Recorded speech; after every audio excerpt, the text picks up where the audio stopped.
students, welcome to the DAPS school online classes. Students, this is standard, we are in standard 8. This is the class for biology, that is the microorganism. In the previous classes, we have learned about the microorganisms. What are the microorganisms? How do they classified? What are the nature of different varieties of microorganisms? In this class, we will learn about the various impacts of microbes in human beings, as well as their impacts means their use and the disadvantage, that the loss, harmful effects. So let's start with the useful microorganism. Microorganisms, useful microorganisms or microbes play a very important role in our lives. As effect of various groups of microbes on human have been discussed earlier, it is evident that some of them are useful while some of them are harmful. Some of the microbes are harmful, whereas some of the microbes are useful. We are explaining about the first useful microorganism.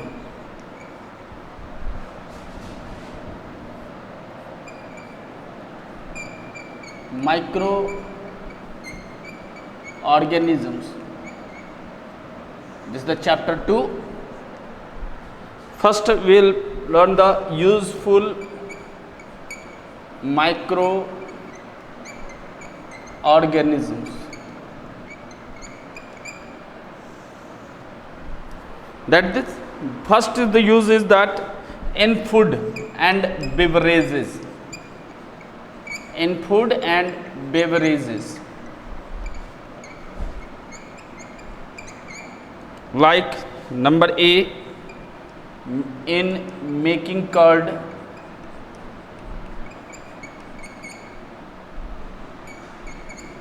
and cheese. In making curd and cheese, we use the bacteria called lactobacillus. Lactobacillus bacterium.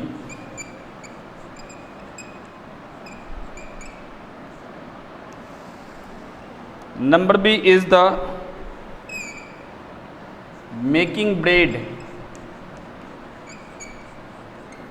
In making bread, we use the yeast.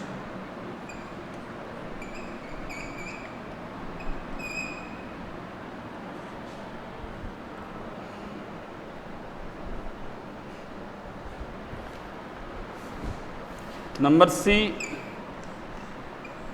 making idlis, dosa and dhokla. In this we use the bacteria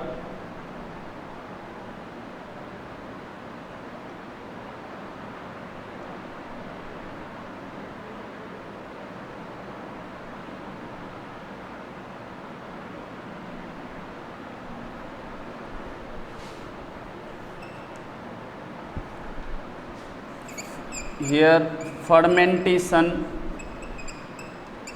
of bacteria. After that, making alcohols.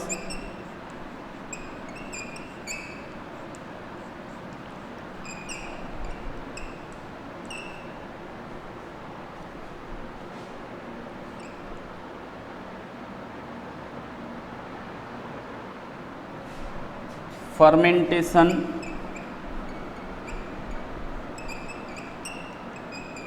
by yeast.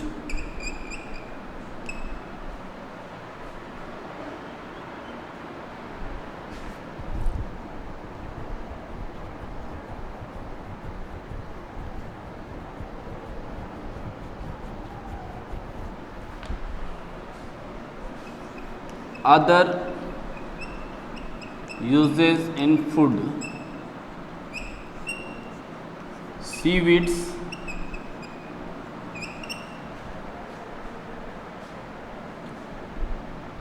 as a food,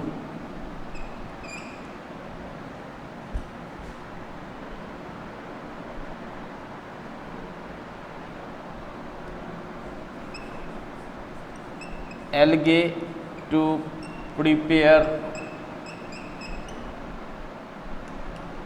ice creams and jellies.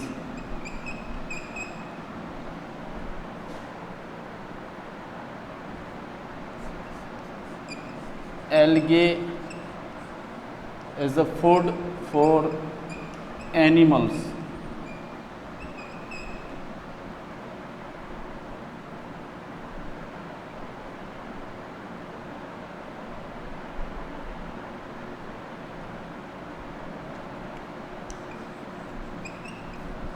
Bacteria used in preparing vinegar and in the production of coffee, tea and cocoa.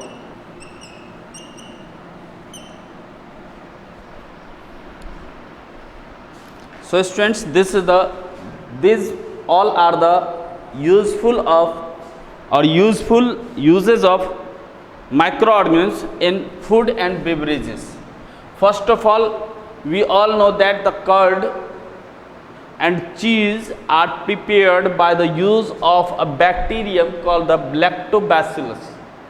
It is used, lactobacillus named bacteria is used in making the curd and the cheese. Similarly, when we making bread, we use the yeast. Yeast are used in making bread. Similarly, when we will prepare idlis, dosa and dhoklas, then it is formed by the fermentation of a bacteria. While we preparing alcohols, the alcohols are prepared by the fermentation of the sugar by the yeast. Other uses in food are the seaweeds, which are type of algae, is used as a food in many countries like China, Japan, etc. Algae are also to prepare ice cream and jellies. Algae are also used for food for the animals. Some bacteria are used in preparing vinegar and in the production of coffees, teas and cocoas, etc. So these all are the uses of what? But microorganisms as a food and beverages. So please note it.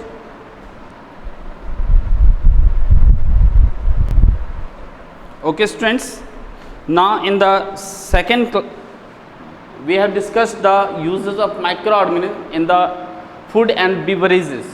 Now we will study the uses of microorganisms in health sector. How it is used in the health sector. We all know that many types of antibiotics, vaccines, vitamins, insulins, all are prepared obtained from the microorganisms. So we are discussing here, first is the making antibiotics. Bacteria and fungi are used to make medicines called the antibiotics. Antibiotics are used to make the antibiotics. These medicines kill or stop the growth of disease causing microorganisms. These antibiotics stops the growth or kill the disease causing microorganisms, hence are used to cure diseases. For example, penicillin comes from a species of mold called Penicillium. Streptomycin, tetracycline and erythromycin are some other common antibiotics which are made from bacteria and fungi. Antibiotics are also used to control some diseases of animals and plants. Next one, the making vaccines. Microorganisms are used to make vaccines which protect humans and other animals from several diseases. Diseases such as cholera, typhoid, tuberculosis, hepatitis, chickenpox, measles, polio and smallpox can be prevented by vaccination. These all diseases there are a very long list of diseases which can be cured by the vaccinations. We can prevent it. Vaccines consist of dead or weakened microbes When these are swallowed or injected into a body of a patient, the body produces antibodies to fight them. When these vaccines are swallowed or injected to the body of a patient, then the body produces antibodies. These antibodies remain in the body and protect it from any future attack of the disease causing germs. The body is then said to have developed immunity against the disease. Vaccination is therefore also called the immunization. Now just note some point that the vaccines were first used by Edward Jenner, and then term vaccine was introduced by Louis Pasteur. Vaccines was first used by the Edward Jenner, and it was first the name, this term was introduced by Louis Pasteur. The anthrax vaccine was developed by Louis Pasteur in 1881. Anthrax was first disease for which the causative agent was isolated in 1863 by Caesar Devine, and for which effective vaccine was developed. So students, next one is the obtaining vitamins. We have obtained the antibiotics, vaccines. Now we will obtain the vitamins from the microbes. Human diet may lack some important vitamins. When we consume the regular diets, it may lack some important vitamins. So supplements for these vitamins, microorganisms can be used as the supplements. When our body has a lack of vitamins, then some vitamins can be used as a supplements of those. Some microorganisms can be used for the supplement of those vitamins. Bacteria and yeast are used in making vitamin B complexes tablets. In the similarly, we are used the making insulin. The human hormone insulin is now obtained from bacteria by applying methods of genetic engineering. Insulin obtained from bacteria is used to help diabetic patients whose body produces little or no insulin. So students, these all are the usage of microbes in health sectors. Now in agriculture, microbes are also very useful. For example, some bacteria live in the root of nodules of plants such as gram, pea, bean, etc. These bacteria absorb the nitrogen of the atmosphere and convert it into nitrates, which serves as natural fertilizers for plants. Some blue-green algae can also fix atmospheric nitrogen, that is the nostoc, anbania, etc. In the similar way, some microbes are also used as the helps in the degradation and decomposition, so it helps in the cleaning the environment. Microorganisms such as bacteria, fungi and protozoa help to clean environment by decomposing the tissues of dead organisms. Without those, piles of dead organisms would cover the earth. When microbes decompose organic matter, they break down plant and animals' tissues into simple substances which are restored to the soil. Thus, the nutrients that were taken from the soil by plants and animals are restored and they are then used again by living organisms. Some bacteria decompose sewage and other waste in water. This is natural method for keeping the environment free from pollution. तो children, यहाँ पर कुछ ऐसे organic matter जो हमारे land वगैरह पर होते हैं, उस या जो प्लांट या एनिमल्स के टिश्यूज़ जब होते हैं, उन सबों को कुछ माइक्रोब्स होते हैं जो उन्हें डिकम्पोज कर देता है और फिर से वो मिट्टी में मिल जाती है. ये न्यूट्रिएंट्स जब सॉइल में फिर से मिल जाते हैं तो अगेन ये प्लांट्स और एनिमल्स के द्वारा यूज़ किए जाते हैं और रिस्टोर कर लिए जाते हैं और फिर से ये उस लिविंग ऑर्गेनिज्म में मेंटेन रहते हैं. इस तरीके से ये जो बैक्टीरियाज हैं, ये कुछ सेवेज और अदर वेस्ट को भी क्लीन करने हैं, दैट इज़ डिकम्पोज करते हैं. यह एक नेचुरल मेथड है जो हमारे नेचर को, हमारे इन्वायरमेंट को क्लीन और प्योर रखने में, पॉल्यूशन फ्री रखने में हेल्प करता है. Since algae and can photosynthesis, they give off oxygen. जैसा कि हम लोगों ने पढ़ा है, algae में कुछ green pigments chlorophyll पाए जाते हैं. Therefore, they can perform photosynthesis process and they give oxygen. It is thought that most of the oxygen that we have on Earth was initially produced by algae in the oceans. Next one is the children. It is also used in the biogas production. As we know that the biogas is produced in villages from the animal waste, leafy waste from crops, etc. when they are decomposed by bacteria in the absence of oxygen to produce methane. When the animal waste, crops residues are dumped in a tank and they are decomposed, they are left for decomposition for a very long time, then they, by the decomposition of these organic materials, bacteria they produce methane oxygen in the absence of oxygen and produce methane gas, which is used as a fuel. It is one of the chief constituents of biogas. Biogas serves as a cheap, clean and efficient fuel for cooking and lighting purposes. Next is it is also used in other industries. Bacteria are useful in tobacco industries, leather and jute industries. Tanning to make an animal skin into leather by treating it with chemicals is done with the help of bacteria. In the jute industry, jute plants are also submerged in water where bacterial action separate the fiber from the rest of the tissues. These fibers are then woven into jute cloth. Certain bacteria and protozoans normally live in the digestive system of some animals such as goats and sheep. They help the animals to digest grass and plants by breaking down the cellulose. So students, this completes the usefulness of microorganisms in our life in various sectors. So students, now in the next video we will learn the harmful microorganisms, about the harmful microorganisms.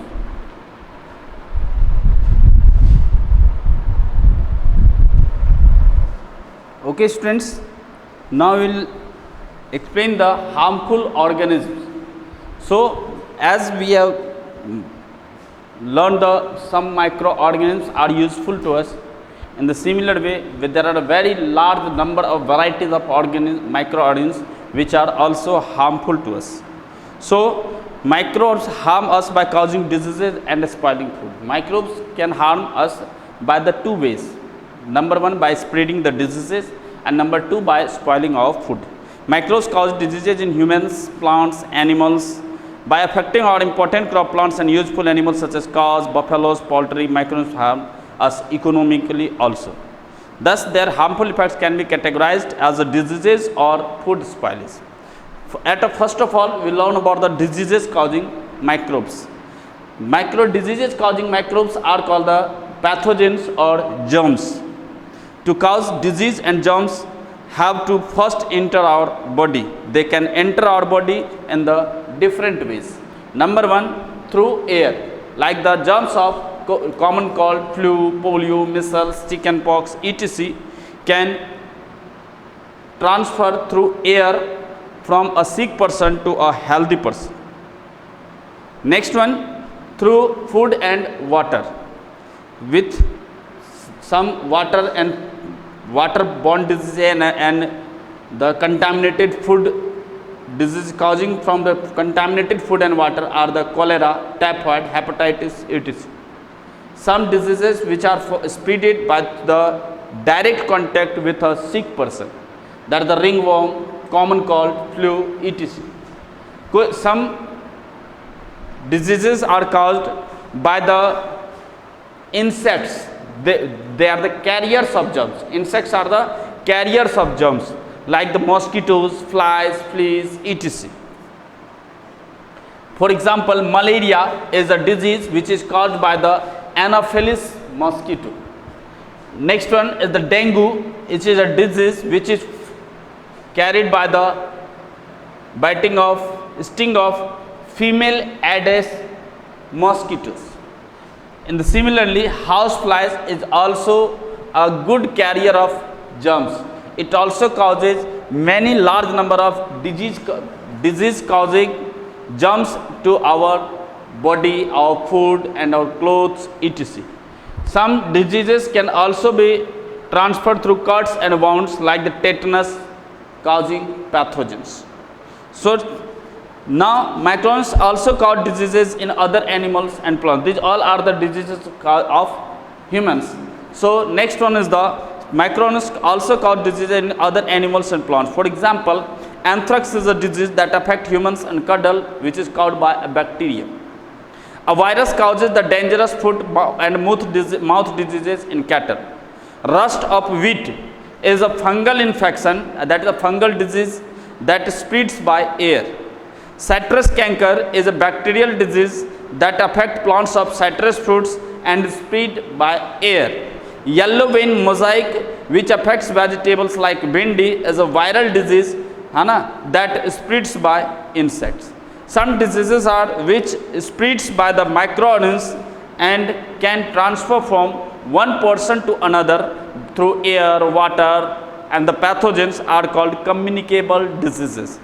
Diseases spread by microorganisms that can pass from an infected person to a healthy person through air, food, water, and direct contact are called the communicable diseases. Some simple methods of limiting the spread of communicable diseases are to keep the infected person separated from others and to advise him or her to keep a handkerchief on the nose and mouth while sneezing.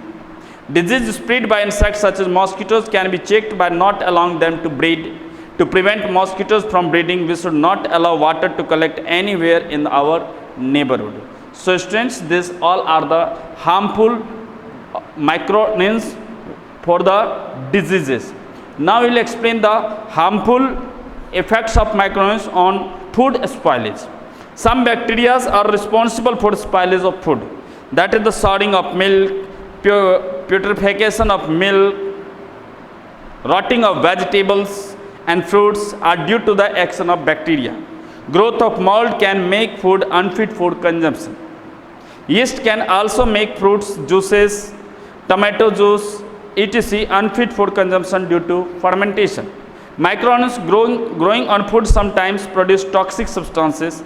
These make the food poisonous. Consuming such food can cause a serious illness called food poisoning.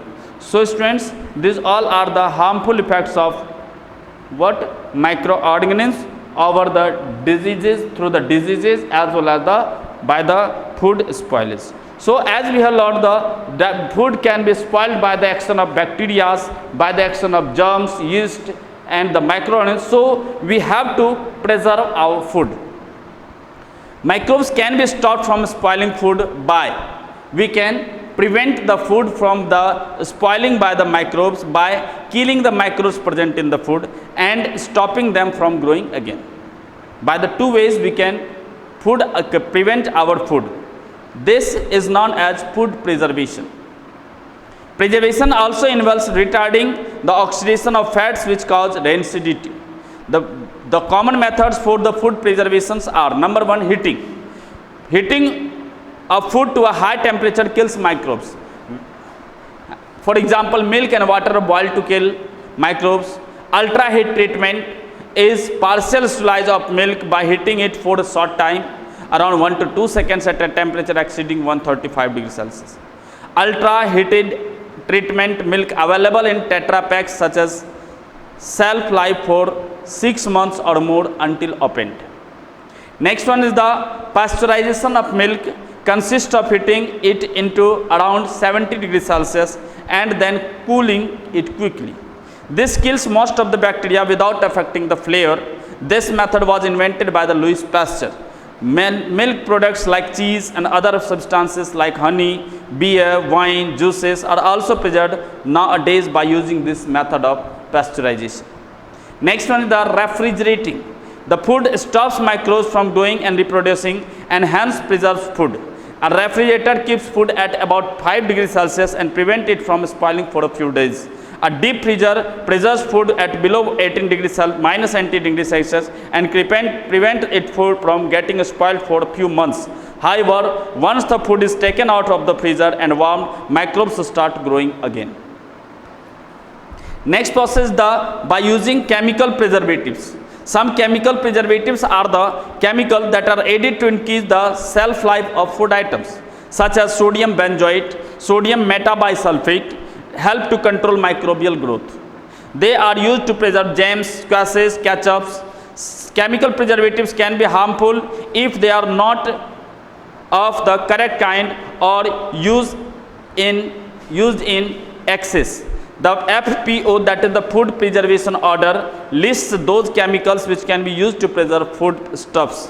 Other preservatives are salt. The common preservatives are the salt. It checks the growth of bacteria by forcing microorganisms to lose water by a process called osmosis. It is used for preserving meat, fish, pickles, chips, etc.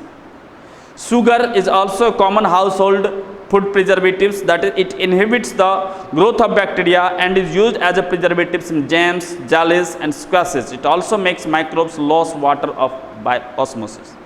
Next one, we can also use oil and vinegar. They provide an environment in which microorganisms cannot grow. In oil and vinegar, that is oily and acidic medium, the growth of microorganisms cannot survive. They are used to preserve vegetables, fruits, fish, meats and pickles. Next process is the drying or dehydration. Drying or dehydration of food consists of removing water from it. This stops microorganisms from growing as they cannot grow without water. Cereals, pulses, spices and dry fruits are preserved by this method. Next method is the canning. Canning is another method of preservation. After slicing, the food is canned in airtight containers to check entry of microbes. Many canned food items are available in the markets. Smoking serves to preserve food. Meat products are usually smoked to preserve them for longer period. So students, this is the food spoilage and how can we preserve our food. So students, in the next video we will learn about the nitrogen cycle, how they are used in our agricultural processes. So students, bye.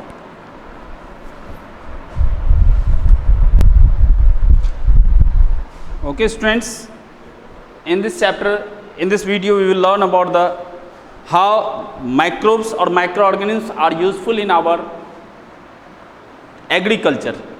They are useful in agriculture in converting the nitrogen to the soil. They help in the formation of nitrogen cycle. First of all, we have to know that nitrogen, we know that the nitrogen one of the important elements for the growth of plant. It is present in air, soil, water, plant, animals, waste, etc. The circulation, the process of circulation of nitrogen in various life forms is known as the nitrogen cycle. And ठीक है, तो अलग अलग various forms में, air से water में, water से soil में, सॉइल से प्लांट्स में, प्लांट से फिर एनिमल्स में, फिर एनिमल्स से अगेन सॉइल में, इस तरीके से जो हमारे नाइट्रोजन का जो सर्कुलेशन होता रहता है, इसी प्रोसेस को हम लोग नाइट्रोजन साइकिल बोलते हैं. Nitrogen is used by life forms to carry out many functions of life. For example, it is needed for the formation of proteins, amino acids and nucleic acids. Nitrogen जो है हमारी life में बहुत सारे functions के लिए ज़रूरी होता है. हम जो proteins, amino acid, nucleic acids हमारे बॉडी में बनते रहते हैं, हमें ज़रूरत होती है, इसके लिए यह नाइट्रोजन ही रिस्पॉन्सिबल होता है. It is specially important for plant life. हम सभी जानते हैं एयर की कंपोजिशन के बारे में.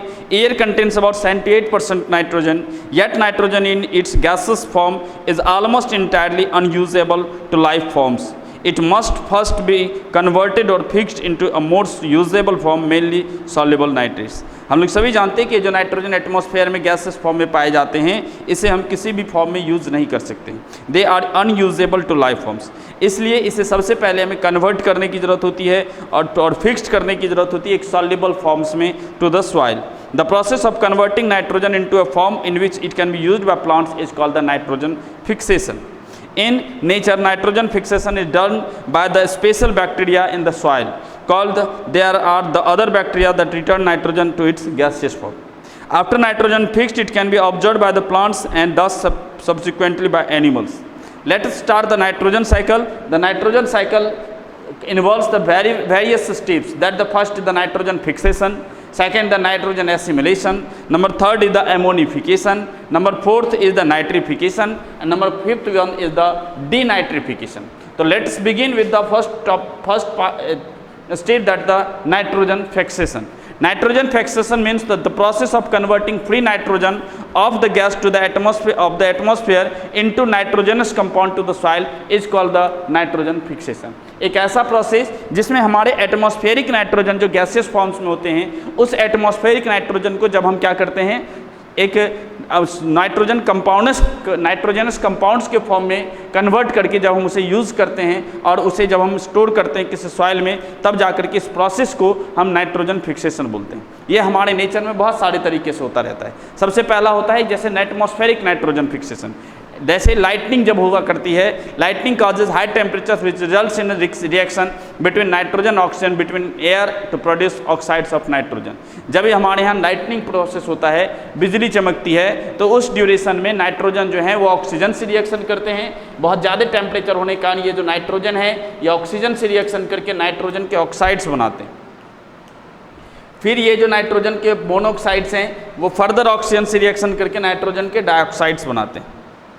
फिर ये जो नाइट्रोजन के ऑक्साइड्स हैं बारिश के पानी में और साथ ही साथ ऑक्सीजन से रिएक्शन करके ammonia that is nitric acid बनाता है। और यह जब नाइट्रिक एसिड जब ज़मीन पर गिरती है और यह कैल्शियम कार्बोनेट से रिएक्शन करके फिर नाइट्रिक एसिड से जब रिएक्शन करता है तो फिर यह बनाता है कैल्शियम नाइट्रेट।